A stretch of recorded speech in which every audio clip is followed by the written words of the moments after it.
హ్రీం శ్రీమైం క్లీం సౌ శ్రీరాజశ్యామలం పరాదేవతాయై నమో నమః. శ్రీ గురుభ్యో నమః. శ్రీమాత్రే నమః. జగన్మాత శ్రీ రాజశ్యామల అనుగ్రహం మనందరి మీద ఉండుగాక. పూజ్యశ్రీ అమృతానందనాథ సరస్వతి మా గురుదేవతలకు పాదపద్మములకు నమస్కరిస్తూ మీ స్వామీజీ శ్యామలానందనాథ. ఈ నెల 30వ తారీఖున అక్షయ తృతీయ రోజున దశమహావిద్యల్లో ఒకటైనటువంటి శ్రీ రాజశ్యామల అమ్మవారు అంటారు. మాతంగి, చాండాలని ఇత్యాది నామాలున్నవి శ్రీ రాజశ్యామల అమ్మవారికి. కొన్ని తంత్ర గ్రంథాలను అనుసరిస్తూ ఒక్కొక్క దేవతకి ఒక్కొక్క జన్మతిథి చెప్పబడుతూ ఉన్నది.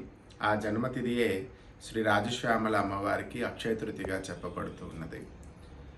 శ్రీ విద్యా సాధన చేసుకున్నవారు, అలాగే ఇంతకుముందు గురు దీక్ష తీసుకొని ఉన్నవారందరూ కూడా అమావాస్యకి లగాయెత్తు అక్షయ తృతీయ వరకు కూడా అమ్మవారిని అనుష్ఠిస్తూ జపం చేసుకుంటూ హోమ తర్పణ మార్జనాలు చేసుకుంటూ అమ్మవారిని భక్తి ప్రబదలతో ఆరాధన చేసుకుంటూ ఉంటారు. అలాగే అమ్మవారికి చిలకాకు పచ్చన కలిగినటువంటి వస్త్రాన్ని సమర్పణ చేయడం, మీరు కూడా ఆ రోజు మంగళకరంగా తయారై అమ్మవారి యొక్క ఆభరణార్చనలు, అమ్మవారికి విశేషంగా జామకాయలు, ద్రాక్ష పళ్ళు, కిళ్ళి, అలానే స్వీట్స్, చక్కెర పొంగలి ఇలా అమ్మవారికి సమర్పణ చేస్తూ పుదీనా రైస్ కూడా అమ్మవారికి విశేషంగా పెట్టవచ్చును. తామసికంగా రజోగుణంగా చేసేవాళ్ళు వేరే ఒక నైవేద్యాలను అమ్మవారికి సమర్పణ చేస్తూ ఉంటారు. వాళ్ళ గురు పరంపరను అనుసరిస్తూ అమ్మవారిని చక్కగా ఆరాధన చేసుకుంటారు. ఎవరు చేసినా భక్తితో చేయడం, శ్రద్ధ వహించడం, మీ గురువు ఏ రకమైనటువంటి పూజా క్రమాన్ని మీకు ఇచ్చి ఉన్నారో అది చేయడం ఉత్తమం. ఆ రోజున మన రాజశ్యామల అమ్మవారి యొక్క పీఠంలో కూడా విశేషంగా అమ్మవారికి కార్యక్రమాలు నిర్వర్తిస్తూ ఉంటాము ప్రతి సంవత్సరము కూడా. ఈ సంవత్సరము కూడా భక్తుల యొక్క సర్వకామ్యముల కొరకు అమ్మవారు 64 కళలకు అధిదేవత.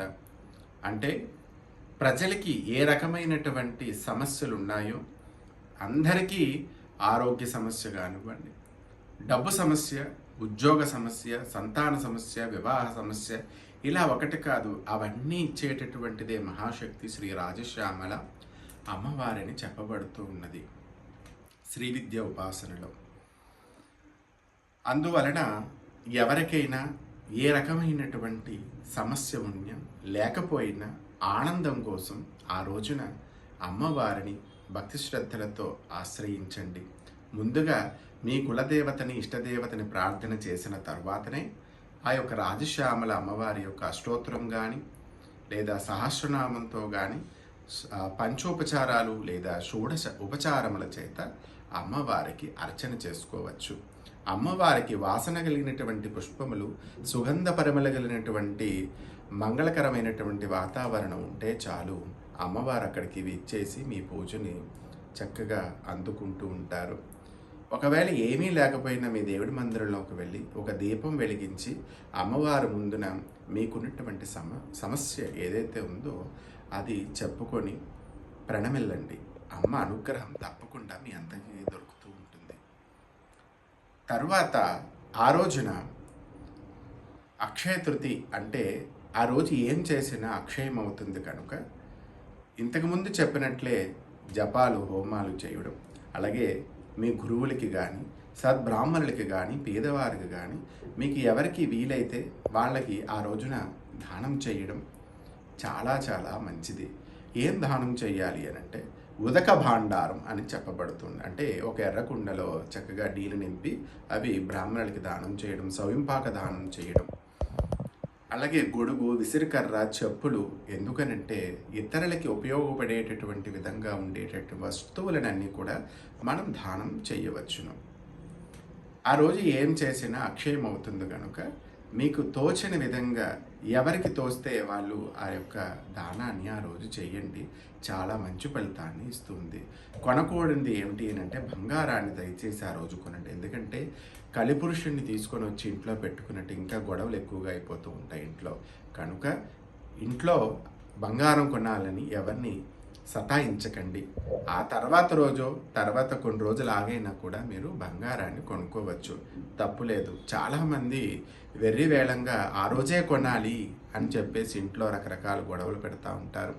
దయచేసి ఆ రోజు చక్కగా మీ ఇష్టదేవతని, కులదేవతని మీ మనసా వాచా కర్మణ త్రికరణ శుద్ధితో ఆ రోజు ఆరాధన చేయండి. అంత శుభ ఫలితాన్ని ఇస్తూ ఉంటుంది.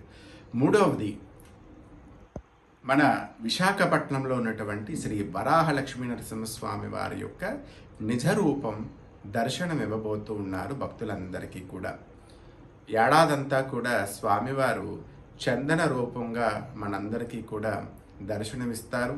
సంవత్సరానికి ఒక్క మారు ఈ యొక్క చందన వలుపు చేసి నిజరూప దర్శనాన్ని ఇవ్వబోతూ ఉంటారు. ఆ యొక్క నిజరూప దర్శనాన్ని చేయడం వల్ల ఇహంలో భోగమోక్షాలని అనుగ్రహించి సర్వ పాపాలను దరిచేరకుండా సర్వ దారిద్రాలన్నీ కూడా పోయి అనంతమైనటువంటి ఐశ్వర్యంతో ఆరోగ్యంతో వర్ధిల్లుతారు.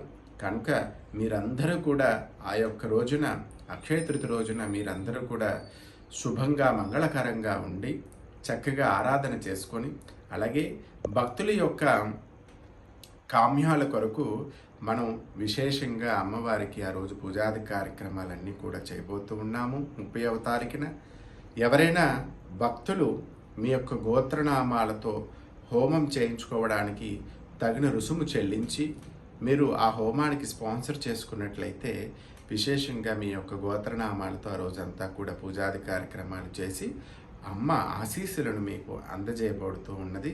ఇది విశాఖపట్నం సింహాచలం పాతగోశాల జంక్షన్ దగ్గర ఉన్నటువంటి అమ్మవారి యొక్క పీఠం. కనుక మా ఆశీస్సులు, అమ్మ ఆశీస్సులు మీకు ఎప్పుడు ఉండుగాక. శ్రీమాత అనుగ్రహ ప్రసాద